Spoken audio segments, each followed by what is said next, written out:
एक समय माँ पार्वती जी की जया विजया नाम वाली सखियाँ उनके पास आकर कहने लगी, माँ पार्वती सखी, सभी गण रुद्र के ही हैं। नंदी भृंगी आदि जो हमारे हैं वे भी शिव के ही आज्ञा पालन में लगे रहते हैं।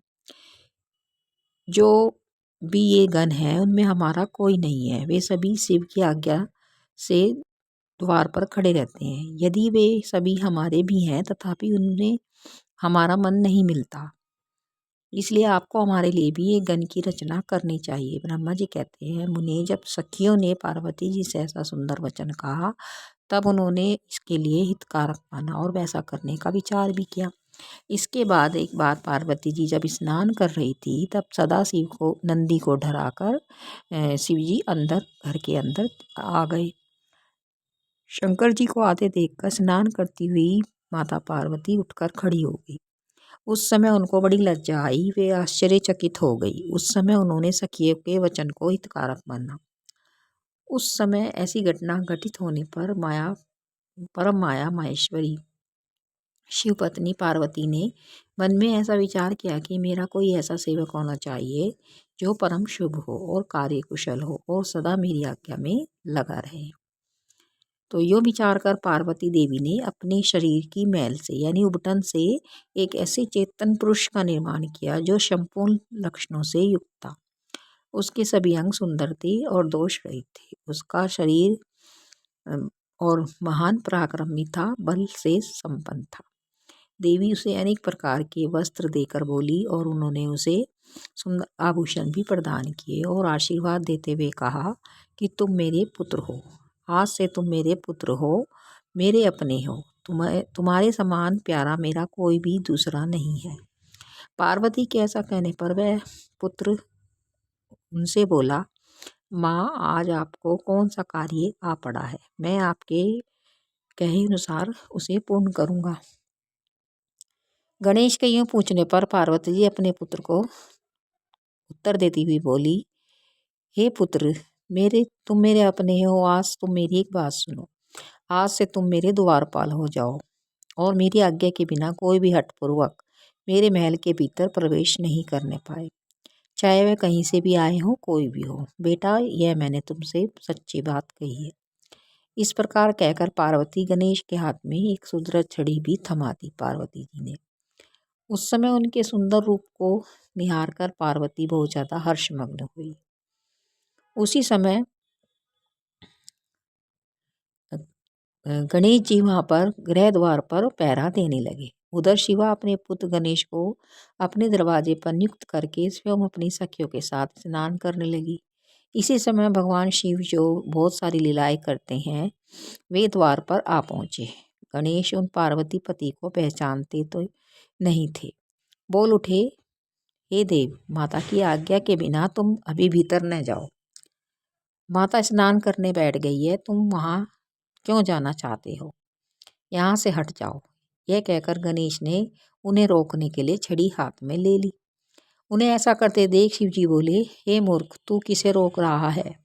हे दुर्बुद्धे, क्या तू मुझे नहीं जानता? मैं शिव के अतिरिक्त और कोई नहीं हूँ। फिर महेश्वर के गण उन्हें समझाने के लिए आगे आए और गणेश से बोले, सुनो, हम मुख्य शिवगण द्वारपाल हैं और सर्वव्यापी भगवान शंकर की आज्ञा से तुम्हें हटाने के लिए आए हैं। तुम भी गण हो और हम लोगों ने तुम इसलिए मैंने तुम्हें नहीं मारा, अन्यथा तुम कब के मारे गए होते। कुशलता इसी में ही है कि तुम स्वयं ही दूर हट जाओ। क्यों अपनी मृत्यु को बुला रहे हो? ऐसा कहने पर गिरिजानंदन गणेश निर्भय होकर वहीं खड़े रहे। तब शिव जी ने गणों को फटकारा और कहा। तभी शिव के गण शिव जी के पास जाकर सारा वर्तमान कह सुनाया। उनसे सब बातें सुनकर संसार के लीला बिहारी महेश्वर अपने उन गणों को डांट कर कहने लगे, गणों, यह कौन है जो इतना उदंड हो रहा है और शत्रु की भांति व्यवहार कर रहा है? इस नवीन द्वारपाल को दूर भगा दो। तुम लोग नपुंसक की तरह क्यों खड़े हो? विचित्र लीला रचने वाले अपने स्वामी शंकर के यूं कहने पर गण फिर लौट आए। उसके बाद गणेश द्वारा पुनः रोके जाने पर गणों ने शिव जी को शिवजी ने गणों को आज्ञा दी कि तुम पता लगाओ कि यह कौन है और क्यों ऐसा कर रहा है। गणों ने पता लगाकर कहा कि यह गिरजापुत्र गणेश जी हैं और द्वारपाल के रूप में यहाँ बैठे हैं। तब लीला रूप शंकर विचित्र लीला करनी चाहिए और अपने गणों को गर्व भी उन्होंने नहीं तोड़ना चाहा, इसलिए गणों तथा देवताओं को बुलाकर गणेश जी से भीषण युद्ध करवाया, पर वे कोई भी गणेश जी को पराजित नहीं कर पाए। तब स्वयं शूलपाणी महेश्वर जी वहां आए और गणेश जी ने माता के चरणों का स्मरण किया। तब शक्ति ने उन्हें बल प्रदान किया। सभी देवता शिव जी के पक्ष में आ गए और अंत में शूलपाणी महेश्वर ने आकर त्रिशूल से गणेश जी का सिर काट दिया। जब यह समाचार पार्वती जी को मिला तो वे क्रुद्ध हो गई और बहुत सारी शक्तियों को आदेश दिया कि तुम यहाँ पर प्रलय मचा दो। इसी समय दिव्य दर्शन नारद जी भी वहां पहुंचे तो उन्होंने देवताओं से प्रार्थना करी कि अब माता का क्रोध शांत करना कठिन है, तुम उनकी स्तुति करो। तब सभी प्रेम पूर्वक उन्हें प्रसन्न करते हुए उनकी स्तुति करने लगे और उनके चरणों में अभिवादन करने लगे और समायाचना मांगने लगे। हे जगदम्बे तुम्हें नमस्कार है, हे शिव पत्नी तुम्हें प्रणाम है, चंडिके तुम्हारा हमारा अभिवादन प्राप्त हो, कल्याणी तुम्हें बारंबार प्रणाम है। सभी ऋषियों ने कहा, हे देवी अभी संहार होना चाहता है, अतः क्षमा करो अंबिके, तुम्हारी स्वामी शिव जी भी यहाँ है। उसी समय शिव जी भी उनके चरणों में आकर गिर पड़े। उनकी ओर तो दृष्टिपात करो, हम लोग ये ब्रह्मा विष्णु आदि देवता सारी प्रजा सब तुम्हारे ही हैं। और सब व्याकुल होकर अंजलि बांधे भगवान के मतलब माता के आगे खड़े हो गए। तभी माता का हृदय शांत हुआ, क्रोध शांत हुआ और उनके हृदय में करुणा का वास हो गया। तभी ऋषियों से बोली, यदि मेरा पुत्र जीवित हो जाए और तुम लोग के मध्य पूजनीय हो जाए तो संहार नहीं होगा। जब तुम लोग उसे सर्वाध्यक्ष का पद प्रदान कर दोगे तभी लोक में शांति हो सकती है, अन्यथा नहीं होगी। पार्वती के यूं कहने पर तुम सभी ऋषियों ने उन देवताओं के पास आकर सारा वृत्तांत कहा। इसके बाद शिवजी की आज्ञा पालन करने वाले उन देवताओं ने वह सारा कार्य संपन्न किया।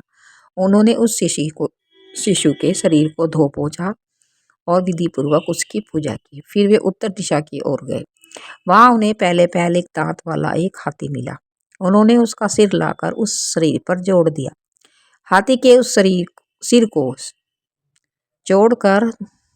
जोड़ देने के पश्चात सभी देवताओं ने भगवान शिव आदि को प्रणाम करके कहा कि हम लोगों ने अपना कार्य पूरा कर दिया है, अब जो कार्य है वो आप पूरा करें।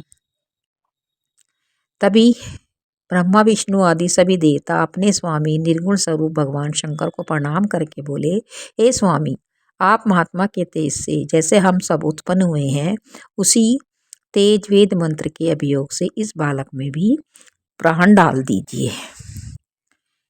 इस प्रकार सभी देवताओं ने मिलकर वेद मंत्र द्वारा जल को अभिमंत्रित किया। फिर शिवजी का नाम लेकर उस जल को बालक के ऊपर छिड़क दिया। उस जल का स्पर्श होते ही वह बालक स्वेच्छा से शीघ्र ही जीवित हो गया और सोए हुए की तरह उठ बैठ गया।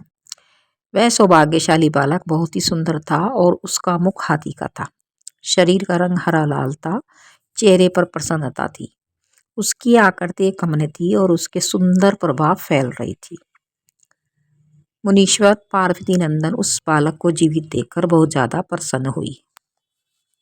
इस प्रकार गणेश के पुनः जीवित होने पर माता पार्वती बहुत ज्यादा प्रसन्न हुई। आगे की कथा में हम जानेंगे कि गणेश चतुर्थी व्रत का पालन कैसे करना चाहिए, उसका वर्णन हम आगे की कथा में करेंगे और किस प्रकार देवताओं ने उनकी पूजा की और उन्हें गणेश के सर्वाध्यक्ष के रूप में उसको नियुक्त किया और शिवजी ने मनुष्य को क्या आदेश दिया। तो ये सब हम आगे जानेंगे। राधे राधे, हर हर महादेव।